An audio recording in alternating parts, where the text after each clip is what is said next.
Bismillahirrahmanirrahim. Alhamdulillahi Rabbil Alamin. Wassalatu wassalamu ala ashrafil anbiya'i wal mursalin. Sayyidina Muhammadin wa ala alihi wa sahbihi ajma'in. Amma ba'd. Assalamualaikum warahmatullahi wabarakatuh to my dear brothers and sisters. A good day to all of you and all of our friends. May Allah accept all that we've done and may Allah grant us strength to persevere in these trying times, inshallah. The holy month of Ramadan is just around the corner, and we are now already in the month of Sha'ban, which especially now we are days away from Ramadan. So let's make dua together. Bismillahirrahmanirrahim. Allahumma barik lana fi Sha'ban wa balighna Ramadan. Allahumma barik lana fi Sha'ban wa balighna Ramadhan. Allahumma barik lana fi Sha'ban wa balighna Ramadan. Ameen. Now, right, it's in the month of Sha'ban, and we are taught, and we are advised to prepare for the arrival of Ramadan. We will be fasting in the month of Ramadan. We will be fasting from dawn until sunset. So there is no denying that our lifestyle will change in this holy month. Nevertheless, planning and preparing ahead will make the transition, inshallah, a lot easier. So let's start. When you want to plan for Ramadan, let's start with knowing the purpose of Ramadan. So you do your research about Ramadan. So the very first purpose of Ramadan, fasting in Ramadan, is because Allah mentions it in the Quran. A'udzubillahi minasyaitonirrajim. Bismillahirrahmanirrahim. Ya ayyuhallazina amanu kutiba alaikumus siyamu kama kutiba alal lazina min qablikum la'allakum tattaqun. O you who have believed, decreed upon you is fasting, as it was decreed before you, those before you, that you may become righteous. So in preparation for the month of Ramadan, you need to be prepared to be more obedient to Allah and less disobedient to Allah. To do more sunnah, to do more sunan, and less haram, and to do less disliked actions. So we already know, after knowing that, okay, so the month of Ramadan, because Allah made it obligatory upon us to fast during this month. So this one is, we already know the very purpose. Why is it obligatory? Because Allah mentions, Allah says so. So after knowing fasting, you can before Ramadan arrives, we can read up the benefits, the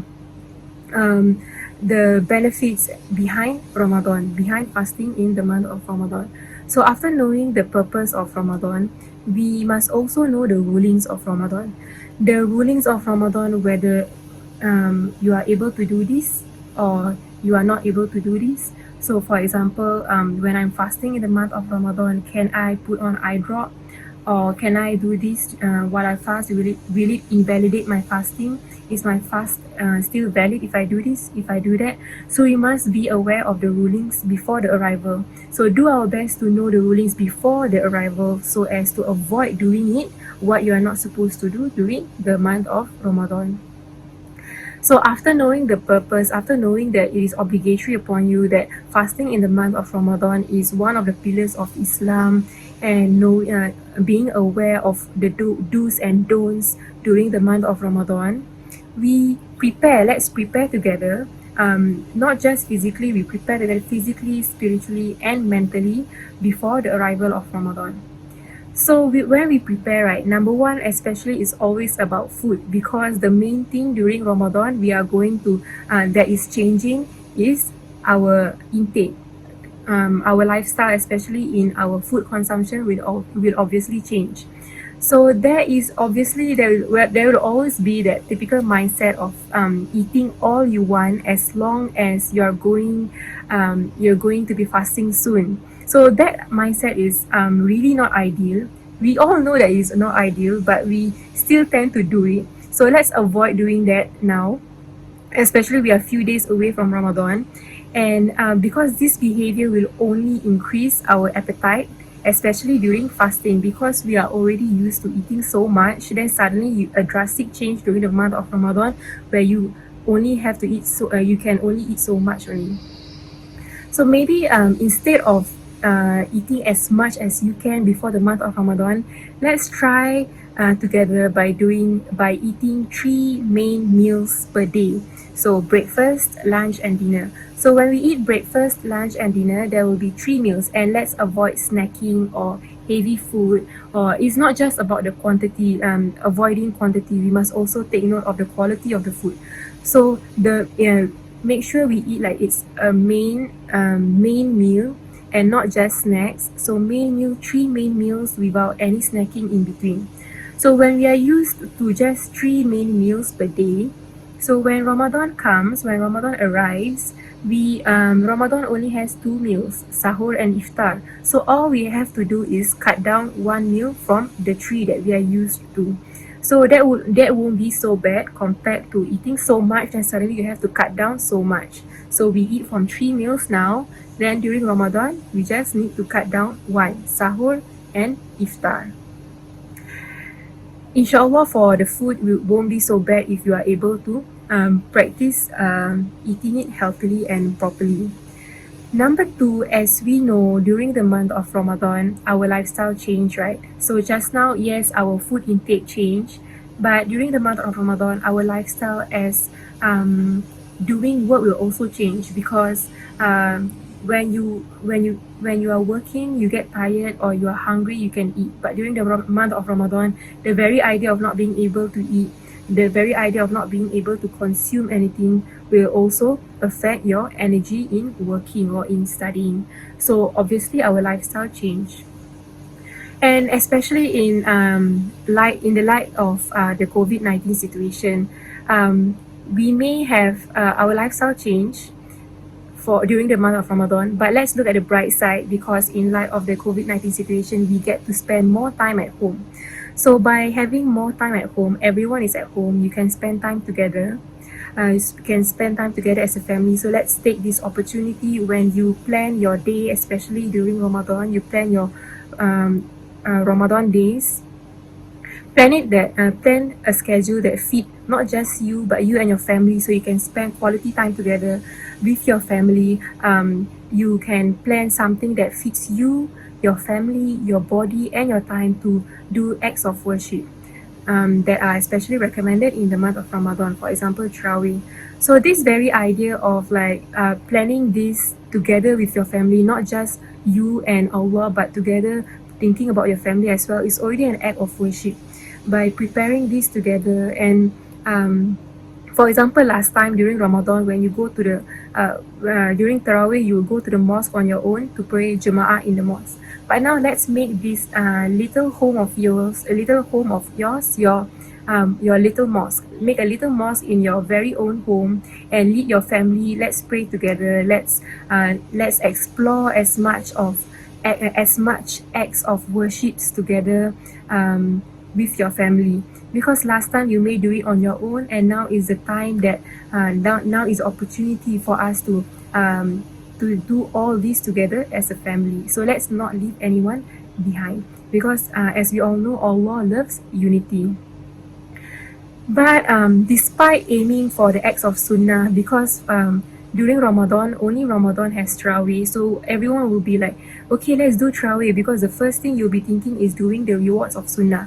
But before doing all this, make sure it is important for us to make sure that you already or you are already doing your obligatory. So for example, if you are used to doing all the obligatory acts, then you can move on to the sunnah. But if you are not complete yet in your obligatory acts, focus on that first. Then you move on to the sunnah, followed by the sunnah. So for example, last time you are only able to pray, for example, 2 obligatory prayers per day, because by the time you wake up, you miss your Fajr already. Then when you go to work, you don't have time to pray Zohor, for example. So you are used to not praying complete 5 obligatory prayers per day.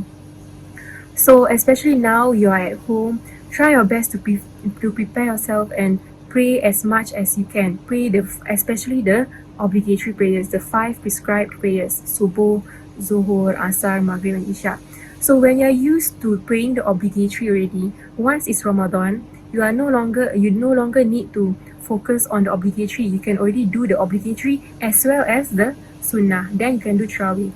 Don't do Tarawih but not do the obligatory. Do the obligatory first, then move on to the sunnah, to the recommended actions, because Tarawih is just a recommended action, not obligatory for you. But the obligatory prayers, the 5 prescribed prayers, are obligatory for all of us.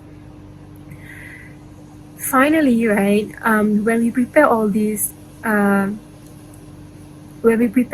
always remember that some people may think, okay, we prepare all this, so we will get the reward when we do it in the month of Ramadan. No, just like mentioned just now, the month of Sha'ban itself, it is recommended, it is taught, it is advised to prepare for a month of Ramadan. So what does that mean? Meaning the very preparation for the month of Ramadan itself, for the arrival of Ramadan itself, is an act of worship. All you do preparing for Ramadan by by buying groceries, by cooking for your family, by taking care of everyone so everyone can fast together, doing all these little things, preparing for Ramadan is actually an act of worship. So don't just think that you are getting reward during the month, during doing the actions itself in the month of Ramadan, but think that even the preparation itself is also an act of worship. So by remembering that, you realize that you'll be preparing for Ramadan before Ramadan even comes. So by that, you already get the reward of preparing before the Ramadan. Then during the Ramadan, you don't need to occupy yourselves with the unnecessary preparations. You can already do the actions, just focus on your acts of worships, like reciting Al-Quran. For example, when you pray, you are used to just reading these surahs. Then during you can already like memorize so much surah. Then during Ramadan, you can read the surahs that you already memorized during your prayers. So month of Ramadan is where you do your best to upgrade yourselves from one level to another. Then after Ramadan, you keep on doing the deeds that you've been doing. So Ramadan is where you level up your acts of worships. Do your best to do as much as you can. So this month, inshallah, let's now we are a few days away from Ramadan. Let's do our best to prepare as much as we can, and so when Ramadan arrives, we can appreciate Ramadan and do the best out of it, inshallah. So with that, I bid everyone a very good day ahead. May Allah accept all the preparations that we've been doing for the arrival of Ramadan, as well as may Allah accept all our deeds in the upcoming month of Ramadan, inshallah. Assalamualaikum warahmatullahi wabarakatuh.